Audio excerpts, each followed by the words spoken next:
ക്രിയേഷൻസിലേക്ക് എല്ലാവർക്കും സ്വാഗതം. ഇന്ന് നമ്മൾ തയ്യാറാക്കുന്നത് വളരെ ടേസ്റ്റി ആയിട്ടുള്ള ഒരു ചെറുപയർ കറിയാണ്. ഇത് ചോറിനും ചപ്പാത്തിക്കും പുട്ടിനും അപ്പത്തിനും എന്തിൻ്റെ കൂടെ ആയാലും അസാധ്യ രുചിയാണ് കേട്ടോ. ഓരോരുത്തരും പല രീതിയിലാണ് ചെറുപയർ കറി വയ്ക്കുന്നത്. ഞാനും വേറെ രീതിയിൽ ഉണ്ടാക്കാറുണ്ട്. പക്ഷേ ഇങ്ങനെ ഉണ്ടാക്കി നോക്കിയപ്പോൾ നല്ല ടേസ്റ്റ് ആയിരുന്നു കേട്ടോ. അപ്പോൾ ഇതെങ്ങനെയാണ് ഉണ്ടാക്കുന്നതെന്ന് നമുക്കൊന്ന് കണ്ടു നോക്കാം. അതിനായിട്ട് നമ്മളിവിടെ ഒരു 1/2 കപ്പ് ചെറുപയർ നന്നായിട്ട് കഴുകി ഒരു 4 മണിക്കൂർ കുതിർത്ത ശേഷം വെള്ളത്തിൽ നിന്ന് വാരി വെച്ചതാണ് കേട്ടോ ഇത്.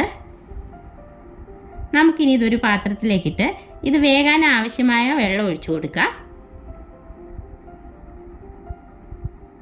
ഞാൻ ചെറുപയർ കുക്കറിൽ വെച്ച് വേവിക്കാറില്ല കേട്ടോ. ഇനി കുക്കറിൽ വെച്ച് വേവിക്കുന്നവരാണെങ്കിൽ അങ്ങനെ ചെയ്താലും മതി. ചെറുപയറിന് ആവശ്യമായ ഉപ്പും 1/2 ടീസ്പൂൺ മഞ്ഞൾപ്പൊടിയും കൂടി ചേർത്ത് ഇതൊന്ന് വേവിച്ചെടുക്കാം. നമ്മൾ ഈ ഒഴിച്ചു കൊടുത്ത വെള്ളം വറ്റി വരുമ്പോഴേക്കും പയർ വെന്ത് കിട്ടും കേട്ടോ.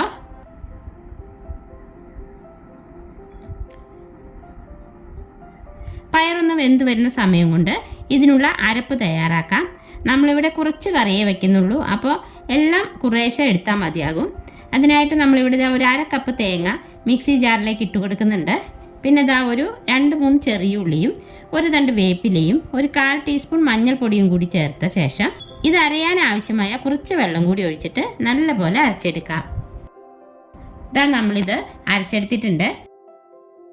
പിന്നെ നമ്മളിതിലേക്ക് ചേർക്കാനായിട്ട് ഒരു 10 ചെറിയ ഉള്ളി എടുത്തിട്ടുണ്ട്. അത് 2-3 ഒക്കെ ആക്കി ഒന്ന് മുറിച്ചിട്ടിട്ടുണ്ട് കേട്ടോ.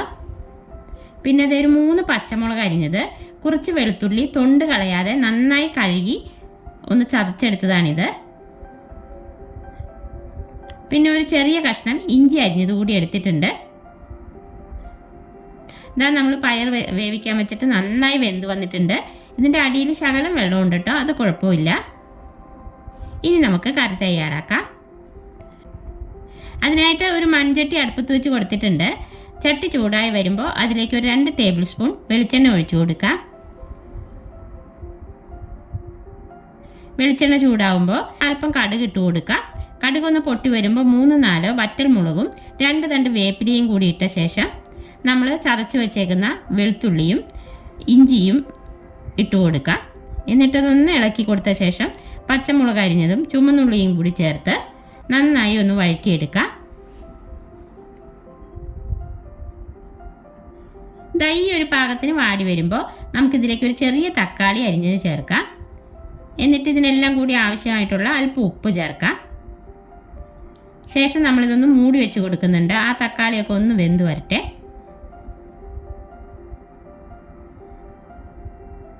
ഒരു 2 മിനിറ്റ് വേണ്ട, അത്രയും നേരം നമ്മൾ മൂടി വെച്ചാൽ മതിയാകും. തക്കാളിയെല്ലാം നന്നായി വെന്ത് വന്നിട്ടുണ്ട്. ഇനി ഇതിലേക്ക് 1/2 ടീസ്പൂൺ മല്ലിപ്പൊടിയും 1 ടീസ്പൂൺ മുളക് പൊടിയും ഒരു നുള്ളു മഞ്ഞൾപ്പൊടിയും കൂടി ചേർത്ത് കൊടുക്കുന്നുണ്ട്.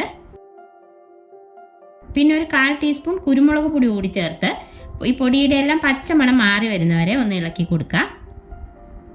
അതിനുശേഷം നമ്മൾ വേവിച്ച് മാറ്റി വെച്ചേക്കുന്ന പയർ കൂടി ചേർത്ത് നല്ലപോലെ ഒന്ന് ഇളക്കി യോജിപ്പിക്കാം.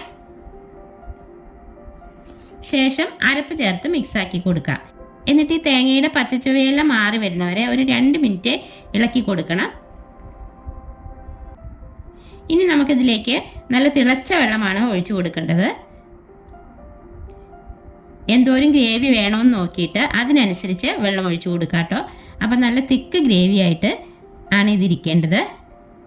ഈ സമയം നമുക്കിതിൻ്റെ ഉപ്പൊക്കെ പാകമാണെന്നൊന്ന് നോക്കാം. ഉപ്പെല്ലാം കറക്റ്റാണ്. ഇനി ഇതൊന്ന് തിളച്ച് വരുമ്പോൾ നമുക്ക് ഫ്ലെയിം ഓഫ് ചെയ്യാം. എന്നിട്ട് ഇതിന് മുകളിലേക്ക് ഒരു തണ്ട് വേപ്പിലയും 1 ടീസ്പൂൺ വെളിച്ചെണ്ണയും ഒഴിച്ചു കൊടുക്കാം. മൺചട്ടി ആയതുകൊണ്ട് തന്നെ ഇത് ഓഫ് ചെയ്താലും തിളച്ചുകൊണ്ടിരിക്കും. അപ്പോൾ നമ്മുടെ അടിപൊളി ചെറുപയർ കറി ഇവിടെ റെഡി ആയിട്ടുണ്ട്.